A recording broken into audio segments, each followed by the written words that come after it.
මනෝ පුබ්බංගමා ධම්මා. හැම එකකටම මූලික වෙන්නේ මොකක්ද? හිත. සූත්‍රයක් තියෙනවා අබේරාජ කුමාර සූත්‍රය කියලා. මේක හරි අපූර්වයි හොඳ. බුදුහාමුදුරුවෝ දානේ වළඳලා ඉවර වෙලා අබේරාජ දැන් ඔය වගේ ඉඳගෙන ඉන්න පොඩි එකා උකුලේ. ඔය නිගණ්ඨනාත පුත්ත කියලා ශාස්ත්‍රූවරයෙක් හිටියනේ.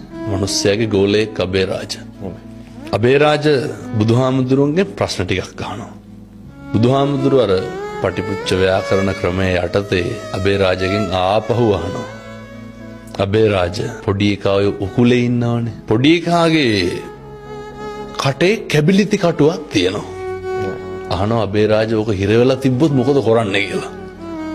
අබේරාජ කොහොමද උත්තර දෙන්නේ? බුදුහාමුදුරුවනේ ඇදලා ගන්නවා. බුදුහාමුදුරුවනේ මොකටද ඇදලා ගන්නෙ? පොඩි එකා බේර ගන්න ඕනේ. පැහැදිලිද මං කියන එක? එහෙමයි. බුදුහාමුදුරුවනේ අදිනකොට ලේනවනේ. කෑ ගහනවනේ. රිදෙනවනේ. ඔව් ඒත් බුදුහාමුදුරුවනේ පොඩි එකා බේර ගන්න ඕනේ.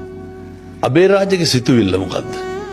කැබිලිති කඩුව ඇදලා ගන්න යයි පොඩි එකා බේර ගන්න. දැන් පැහැදිලි ඇති මිනිස්සුන්ට මං කියන එක. වේදනයි පොඩ්ඩක්, තුවාලයි පොඩ්ඩක්. සිතුවිල්ල මරන්න නෙමෙයි බේර ගන්න.